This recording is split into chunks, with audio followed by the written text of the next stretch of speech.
السلام علیکم ناظرین، میں ہوں طارق یاسین اور آپ دیکھ رہے ہیں میرا یوٹیوب چینل۔ ناظرین، آج کی اس ویڈیو میں ہم محمد بن قاسم کے بارے میں A to Z بات کریں گے کہ محمد بن قاسم کون تھا، اس نے سندھ پر کب حملہ کیا اور سندھ پر حملہ کرنے کی وجوہات کیا تھیں، محمد بن قاسم نے ہندوستان کے کون کون سے علاقے فتح کیے، محمد بن قاسم کو کب واپس بلایا گیا اور اس کی ڈیتھ کے پیچھے اصل عقائد کیا ہیں۔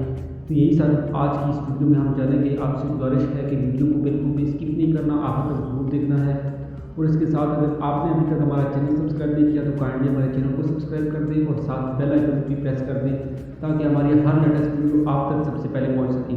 تو چلیں بڑھتے ہیں اپنے ٹاپک کی طرف۔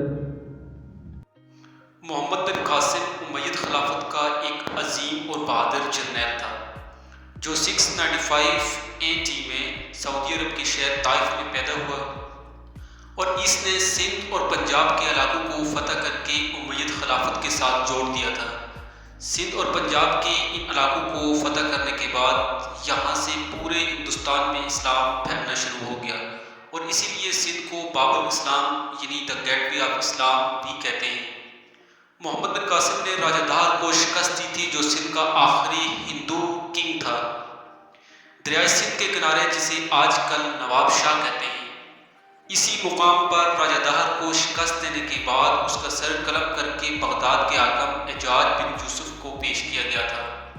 راجہ دہر کو شکست دینے کے بعد محمد بن قاسم نے سندھ اور ملتان کو امید خلافت کا حصہ بنا دیا تھا، اور اسی طرح سندھ اور ملتان محمود غزنوی کے حملوں تک اموی خلافت کے ایسٹرن موسٹ صوبوں کے طور پر اس کے ساتھ منحق رہے۔ یہ تو تھا مختصر سا تعارف۔ اب ہم یہ جانتے ہیں کہ عربوں کے سندھ پر حملہ آور ہونے کی وجوہات کیا تھیں۔ اب ان وجوہات میں سے، ان کازز میں سے جو سب سے پہلی جو ہے وہ کاز بنتی ہے وہ سندھ کا مسلمانوں کے خلاف ایران کی حمایت کرنا۔ یعنی اس زمانے میں ایران ایک بہت بڑی سلطنت تھی اور مسلمانوں کی اس کے خلاف کئی جنگیں ہوئیں، جس میں جنگ سلاسل اور جنگ قادسیہ قابل ذکر ہیں۔ ان جنگوں کے دوران سندھ نے مسلمانوں کے خلاف ایران کی حمایت کی تھی، اور جب مسلمانوں نے شاہ ایران کو شکست دے دی تھی تو اس کے بعد بھی جو سندھ کا رولر تھا راجہ دہر، اس نے مسلمانوں کو جو ہے وہ مسلمانوں کے ساتھ وہ اپنی دشمنی کا وقتاً فوقتاً اظہار کرتا رہا۔ تو اس طرح ہم کہہ سکتے ہیں کہ مسلمان سندھ سے ناراض تھے اور وہ اس سے سندھ کے اس اقدام کا بدلہ لینا چاہتے تھے۔ اب ایران کو فتح کرنے کے بعد مسلمان مجاہدین مکران پر حملہ آور ہوئے، تو مکران کے حکمران نے سندھ کی حکومت سے امداد کی طلب کی۔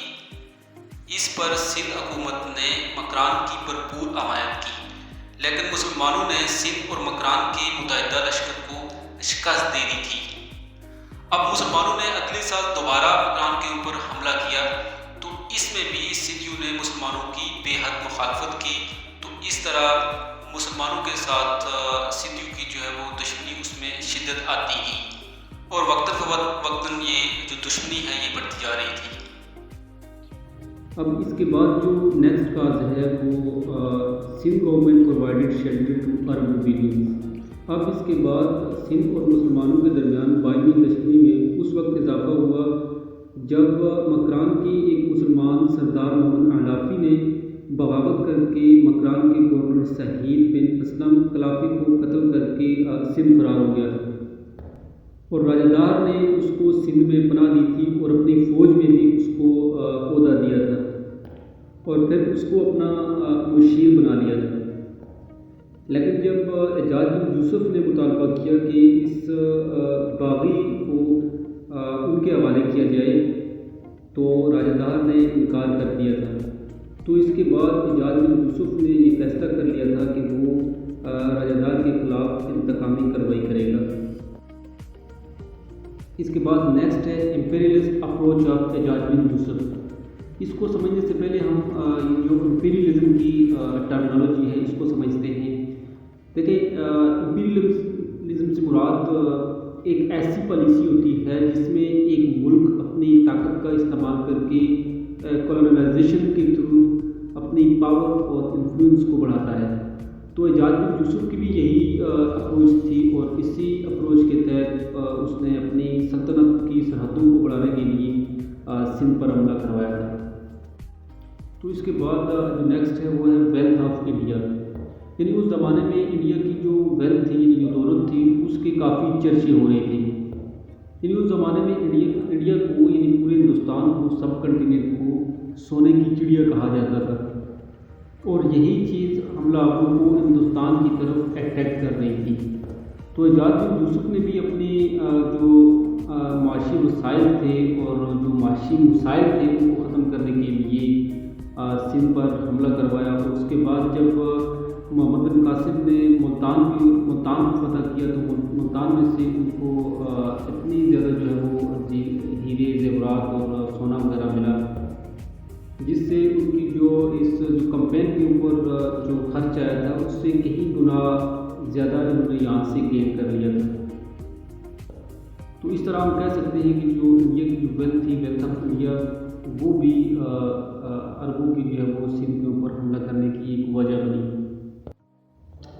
اور اب اس کے بعد جو نیکسٹ امیڈیٹ کاز بنتی ہے عربوں کی سندھ کے اوپر حملہ کرنے کی، وہ looting of the Arab ships, یعنی اس زمانے میں عرب کی سری لنکا کے ساتھ بڑے اچھے تجارتی تعلقات تھے۔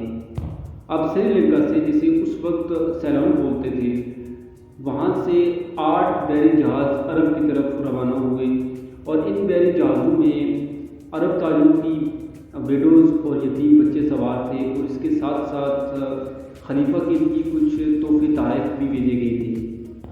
لیکن جب یہ بحری جہاز سندھ کے نزدیک دیبل پورٹ پر پہنچے تو یہاں ان کو پائریٹس یعنی بحری ڈاکو نے لوٹ لیا اور ان بیوہ عورتوں اور بچوں کو قیدی بنا لیا۔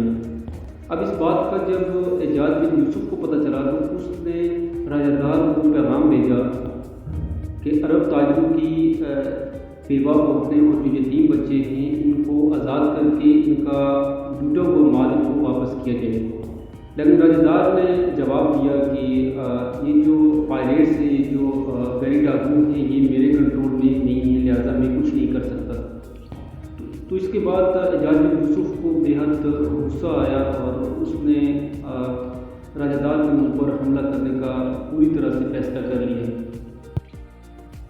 اب اس کے بعد ایجاد بن یوسف نے محمد بن قاسم کی نگرانی میں 12,000 فوج تیار کی، اور اس کے ساتھ ضرورت کا ہر سامان بھی ایک بحری بیڑے کے ذریعے روانہ کیا گیا۔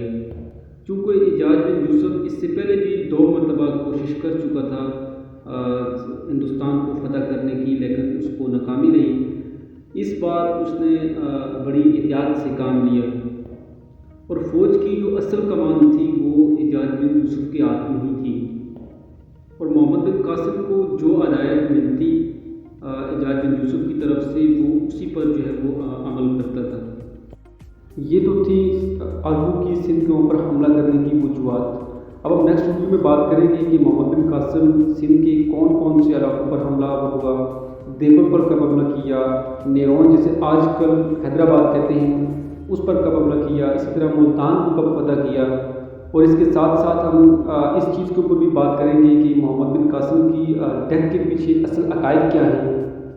تو ملتے ہیں نیکسٹ ویڈیو میں، تب تک اپنا ڈھیر سارا خیال رکھیے گا۔ اللہ حافظ۔